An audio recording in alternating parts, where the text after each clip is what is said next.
my daughter was sleeping on the other side of our apartment in her own room, and she screamed like the top of her lungs. It was like a scary scream, a hurt scream. So I ran in, and she had an adult-size red handprint on her arm.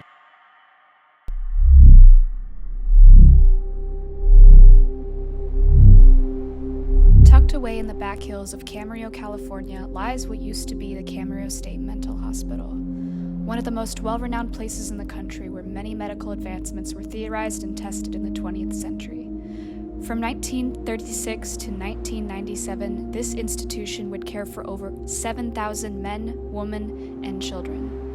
Many renowned doctors and scientists would visit from all around the world to conduct psychological experiments in this very facility.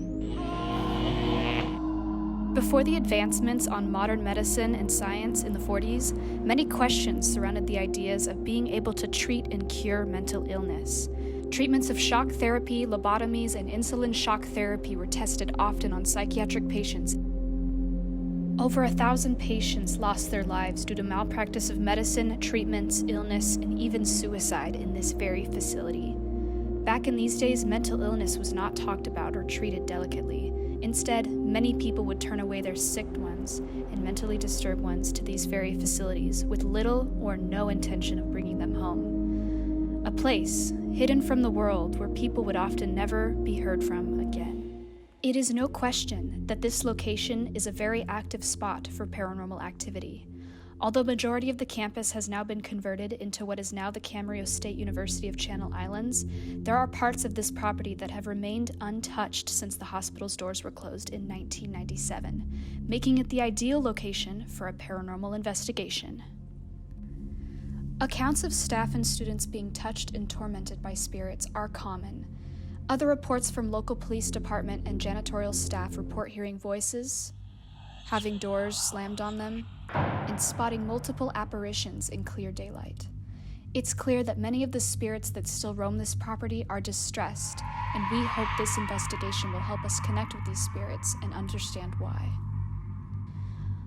On this investigation, I will be joined by paranormal expert and historian Chris Giron, psychic medium Natalia Gonzalez, and paranormal skeptic Ethan Jaka. With our combined skill sets, we will investigate the hauntings of the hospital's past, unlocking the truth behind why the lost souls of Camarillo still wander the halls, terrifying staff and students till this day. I have 13 years of paranormal experience within the fields of unsolved mysteries. Mainly, my experiences in this case follow trying to investigate and finding the evidence needed to prove of a phase 4 to phase 1 paranormal findings.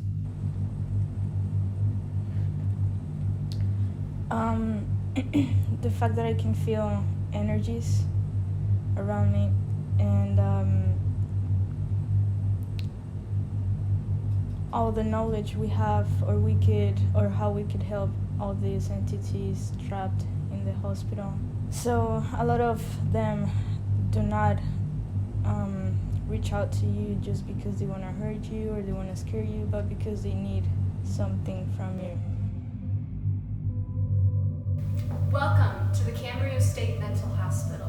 What is now a university was then a hospital. For many, it was their burial ground. We will be conducting an investigation exploring the paranormal souls that wander these hallways and torment people on this campus. Why are they here? Why do they still torment people? What do they want to say? We are here to communicate with them and to give them a voice and a platform to tell us what they need to say in order for them to move on. What do you think of the Camarillo State Hospital? Okay, so this one feels different. This one feels heavier, and I feel dizzy after this one right here. I'm sweating so much. I feel tired as hell.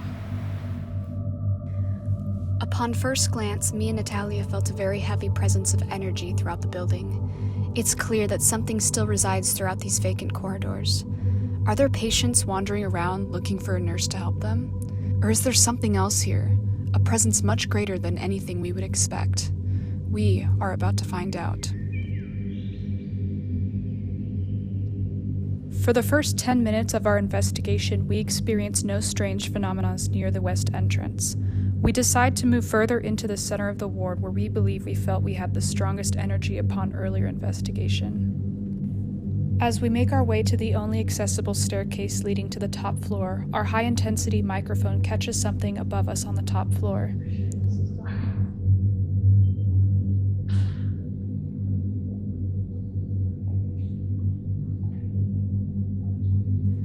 These footsteps running above us cannot be debunked, as none of us are running, and Ethan has yet to join us on this first half of the investigation. We know this building is empty, and this is the only entrance and exit to the second floor, so it is unclear what could have caused these clear footstep sounds. We will leave that up to viewers to decide. As we make our way to the top floor, I decide to pull out my full spectrum camera and begin taking photos of the dark hallways in front of me. Though on the full spectrum I capture no interesting images, Natalia's camera picks up this as I'm shooting. Look very closely as the flash goes off on my camera. You can clearly see a shadow figure standing about 8 feet tall in front of us with a clear head, body, and arms. This cannot be debunked as a stain on the wall because this is the following frame of the shadow, and it seems to have disappeared afterwards. We will leave this up to viewers to decide what they believe it is. As we're trudging through the endless hallways of this building, we receive no further communication through either our spirit box or EMF detector. We soon tunnel down a dead-end hallway where the energy begins to feel heavy. As we make our way to the end, Chris becomes affected by something.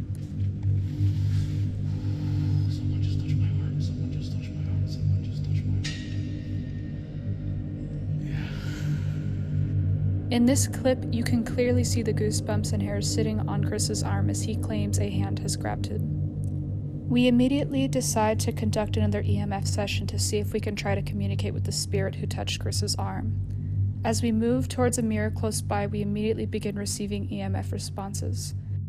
Can you touch the device in front of you?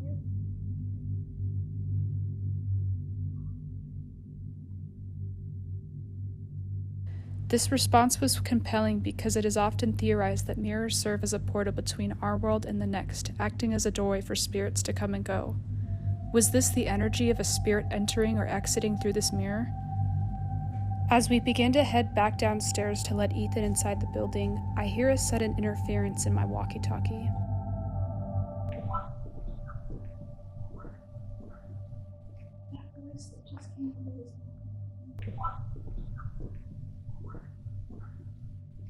You can clearly hear a male's voice come through saying, "Go away," on the walkie. Through further analysis, we debunk this as not being Ethan's voice, as it is much more translucent. We also debunk it as not being the Ovilus because the Ovilus was turned off at this time. Did we capture a spirit warning us to get out of this building? Or was it a warning for something else? Towards the end of our investigation, we found ourselves in a large cafeteria on the bottom floor. Here is where Chris felt a cold spot in front of him, so we all gather around and discover there was indeed a cold energy in this space. Natalia pulls out an EMF detector to try to see if we can detect a frequency in this cold area. There was no response until Chris asked this. Did you die in here? If you die in here, please touch the remote.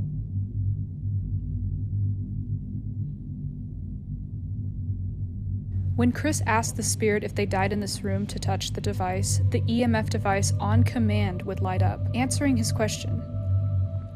Before dusk turned to dark, we decided to call it a night before it got too dark to find our way out of the building. After this investigation, we concluded that this location is a very active spot for paranormal activity.